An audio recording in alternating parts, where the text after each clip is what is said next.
Et si ce qu'on appelait aujourd'hui crise économique, énergétique, sociale, n'était pas une suite de problèmes isolés, mais les effets visibles d'un phénomène plus profond?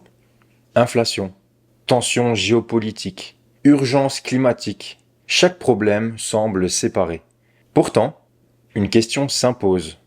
Et si tous ces déséquilibres faisaient partie d'un même système qui s'essouffle? Dans cet épisode, on ne va pas chercher un coupable, ni défendre un camp. On va poser une question simple. Que se passe-t-il quand on regarde l'histoire économique comme un système physique traversé par des flux d'énergie, de matière et de sens? Et pour cela, je vais m'arrêter sur deux concepts clés qu'on croisera tout au long de l'épisode. La valeur d'échange, qui structure l'économie moderne, et l'entropie, une notion issue de la thermodynamique, qui permet de penser l'usure, la dissipation, le désordre. L'idée, c'est de montrer comment ces deux logiques, l'économie de l'échange et la physique du désordre, peuvent nous aider à lire autrement notre époque, et peut-être à mieux choisir ce que nous voulons préserver. Bienvenue dans Bloc à Bloc. Ici, on ne suit pas les tendances, on les déconstruit. Entre géopolitique, philosophie, technologie émergente et finance critique, ce podcast vous propose une lecture rigoureuse du monde qui vient. Pas de spéculation, pas de pensée toute faite, juste une pensée vivante, exigeante, lucide. Je suis Jonathan et je vous partage en temps réel mon propre cheminement. Le futur est en question. Allons voir bloc à bloc ce qu'il nous raconte. On entend souvent parler de tensions entre États. Russie contre Ukraine, États-Unis contre Chine, Israël contre Iran. Ces conflits dominent l'actualité, influencent les marchés et justifient des budgets militaires colossaux. Mais, et si tout cela n'était que la partie visible d'un déséquilibre plus profond? Le penseur Francis Cousin, dans une lecture inspirée de Marx et Hegel, avance que ces oppositions ne sont pas des guerres classiques entre nations souveraines. Ce sont des affrontements entre formes historiques de la valeur d'échange. Mais qu'est-ce que la valeur d'échange? C'est l'idée que chaque chose peut être mesurée, comparée et échangée sur un marché. Une ressource, un objet, une heure de travail, un service, tout devient une marchandise, dont la valeur est déterminée non pas par son utilité réelle, mais par ce qu'on peut obtenir en retour. Cette logique n'a pas toujours dominé l'histoire humaine. Mais aujourd'hui, elle structure presque tous les rapports économiques, sociaux, voire symboliques. Elle déplace l'attention. On ne pense plus à l'utilité d'une chose, mais à sa valeur sur le marché. On ne regarde plus à quoi ça sert, mais combien ça vaut. Et selon cette lecture, les conflits géopolitiques actuels ne seraient que les reflets d'une bataille plus profonde, celle entre différentes formes de capital, de dette, de monnaie, d'accès aux ressources. Bref, entre différentes manières de faire circuler la valeur d'échange à l'échelle mondiale. Bien sûr, il y a des logiques d'affrontements nationaux, mais ces conflits peuvent aussi être lus comme les symptômes d'un système économique global en tension. Il existe des rapports de force géopolitiques réels, mais ils pourraient n'être que des conséquences ou des effets secondaires d'une logique plus systémique. On vient de voir que derrière les affrontements géopolitiques, il pourrait y avoir une logique plus profonde, une logique systémique, enracinée dans la manière dont nos sociétés organisent les échanges, la production et la croissance. Mais cette logique n'est pas seulement économique ou politique, elle est aussi énergétique, matérielle, presque physique, car toute économie repose sur un socle incontournable, l'énergie qu'elle consomme, transforme et dissipe. Et c'est là qu'intervient une notion essentielle, mais souvent mal comprise, l'entropie. L'entropie, en thermodynamique, c'est ce qui mesure le désordre dans un système. Chaque fois qu'on utilise de l'énergie pour chauffer, produire, transporter, on perd une partie de cette énergie sous forme de chaleur ou de désorganisation. Prenons un exemple simple. Une tasse de café chaud, posée sur une table. Au bout d'un moment, elle refroidit. L'énergie thermique n'a pas disparu. Elle s'est simplement diffusée dans l'air ambiant. Elle est toujours là, mais elle est devenue inutilisable. C'est ça, l'entropie. Quand l'énergie se disperse, perd en concentration et devient moins apte à produire quelque chose. Et cette idée-là, appliquée à l'économie, peut nous aider à mieux comprendre ce que fait la valeur d'échange au monde réel. Elle dissipe, elle transforme l'ordre, les ressources, les liens sociaux en flux marchands, souvent plus désorganisés, plus fragiles. Et c'est là que commence notre deuxième axe. Comprendre la valeur d'échange non plus seulement comme une abstraction marchande, mais comme une force thermodynamique, une forme d'entropie sociale. Chaque fois qu'on transforme une ressource, qu'on extrait du pétrole, qu'on fabrique un objet, qu'on travaille, on consomme de l'énergie. Rien ne se crée sans coût. Chaque fois qu'on transforme de la matière ou qu'on utilise de l'énergie, on perd quelque chose en route. Chaleur, friction, désordre. C'est ce qu'on appelle l'entropie. Ce phénomène par lequel un système, en fonctionnant, génère de la dissipation. Et plus il tourne vite, plus il consomme, plus il produit ce désordre. Georgescu Roegen a été l'un des premiers économistes à intégrer cette notion physique dans l'analyse économique. Selon lui, l'économie moderne transforme irrémédiablement de l'énergie disponible à basse entropie en produits à durée de courte vie, souvent inutiles et en déchets non recyclables. Prenons un exemple concret. Un smartphone. Il contient plus de 60 métaux différents, extraits aux quatre coins du monde. Il est produit, assemblé, transporté, emballé, vendu pour une durée d'usage moyenne de 2 à 3 ans. C'est un concentré d'énergie transformée en obsolescence programmée. Et ce modèle s'étend à tout. Vêtements, fast-food, etc. L'économie actuelle fonctionne comme une machine thermique. Elle consomme, elle chauffe, elle pollue et elle l'accélère. Mais en accélérant, elle fragilise les équilibres qui la soutiennent. Les liens familiaux se tendent face aux exigences de la productivité.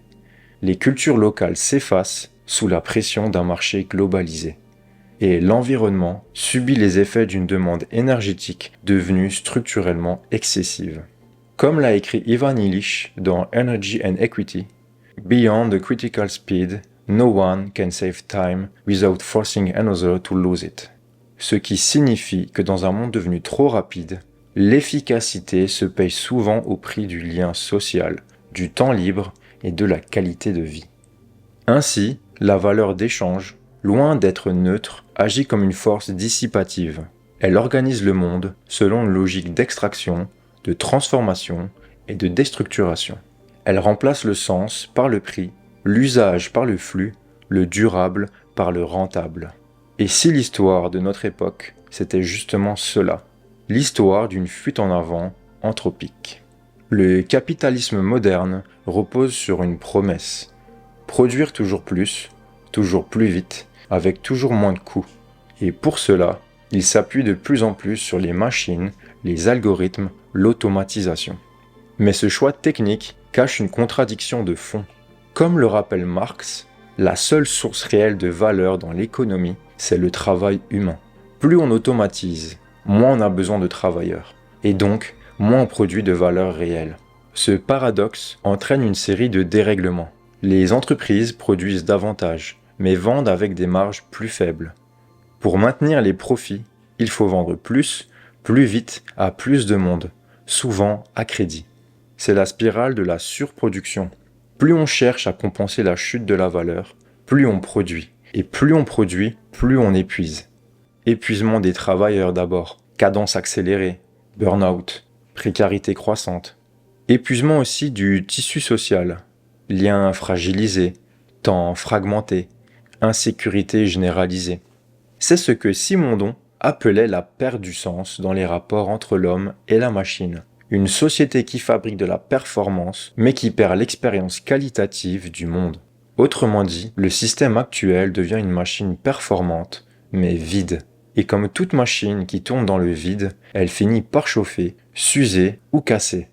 Lorsque la production réelle s'essouffle, que la valeur générée par le travail ne suffit plus à soutenir les profits, le système cherche une béquille, le crédit. La finance devient alors un outil de survie. Elle permet de maintenir l'illusion de croissance en avançant de l'argent sur des richesses qui parfois n'existeront jamais. C'est un peu comme si on construisait des étages supplémentaires sur une maison dont les fondations s'effritent en espérant que ça tienne par la seule force de la spéculation. La dette publique explose, les ménages s'endettent, les entreprises misent sur des valorisations futures. Cela maintient le système sous perfusion, mais en l'éloignant toujours plus de la réalité productive. Mais à force de promettre demain pour compenser l'impossibilité d'aujourd'hui, on fabrique une économie d'anticipation et d'instabilité. Et cette instabilité, tôt ou tard, réclame un prix. Inflation, crash, appauvrissement structurel. Mais pour comprendre comment cette dynamique s'auto-entretient, il faut changer de regard sur ce qu'est une entreprise, et même sur ce qu'est l'économie. Imaginons une entreprise non pas comme une usine qui produit, mais comme un catalyseur chimique. Elle n'ajoute pas d'énergie au système, mais elle facilite les transformations. Matières premières en produits, travail humain en marchandises, données en valeurs.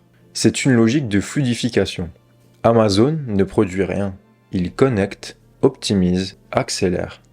Un supermarché, il organise la rencontre entre l'offre et la demande, en réduisant les frictions. Cette lecture rejoint une vision thermodynamique. Plus un système est fluide, plus il peut dissiper d'énergie rapidement, et plus il dissipe, plus il use ce qui l'entoure. La monnaie, dans ce modèle, joue un rôle clé. On peut la comparer à la température d'un système. Elle active, elle excite les échanges. Injecter plus de monnaie, c'est augmenter la température, mais avec le risque de surchauffe. Plus il y a de monnaie, plus il y a de transformation, mais aussi plus de désordre, de spéculation, de volatilité. Une économie sous stéroïdes monétaires, c'est un réacteur qui brûle plus vite, pas forcément plus loin. À l'inverse, des monnaies plus stables, plus lentes, introduisent une forme d'inertie dans le système. Elles limitent la vitesse de circulation, donc potentiellement la dissipation. Cette lecture n'oppose pas bien et mal. Elle propose un autre prisme, celui de l'énergie, de la structure, du flux. Et elle invite à se poser une question simple. Comment repenser l'économie pour qu'elle catalyse sans en consommer? Et si la morale aussi répondait à des lois physiques? En thermodynamique, certaines structures sont dites dissipatives. Elles se maintiennent en vie en absorbant et en dissipant de l'énergie. Les sociétés humaines peuvent aussi être vues ainsi. Elles consomment, transforment, rejettent pour maintenir une forme d'ordre. Mais toutes les structures dissipatives ne se valent pas. Certaines sont sobres, durables, résilientes. D'autres sont voraces, instables, destructrices. La question devient alors éthique. Quelle forme de société voulons-nous? L'histoire est traversée de ruptures anthropiques. Rome, l'industrialisation, la mondialisation. Des effondrements suivis de réorganisations plus complexes, mais souvent plus énergivores. Faut-il en conclure que toute croissance passe par la destruction? Pas nécessairement, mais cela interroge nos récits sur le progrès. Est-il toujours souhaitable? Est-il toujours soutenable? Des penseurs comme André Gorz ou Ivan Illich ont tenté de repenser le progrès non en termes de vitesse ou de production, mais en termes de qualité de vie, de lien, de sens. Ainsi, le bien ne serait pas ce qui produit plus, mais ce qui permet à une structure sociale de durer sans s'effondrer. On n'a pas affaire à une erreur, ni à une intention malveillante. Ce qu'on observe, c'est une dynamique rationnelle, un système qui s'est bâti sur l'idée de croissance, d'échange, de vitesse, jusqu'à parfois s'user lui-même. Une logique qui aujourd'hui semble atteindre ses limites anthropiques. C'est ici que la pensée stoïcienne peut nous éclairer.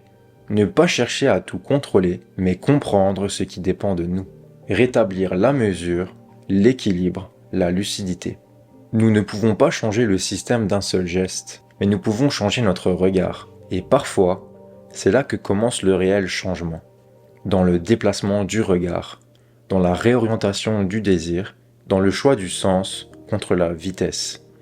Alors oui, l'économie moderne est peut-être une ruine thermodynamique, mais nous ne sommes pas obligés d'y rester enfermés.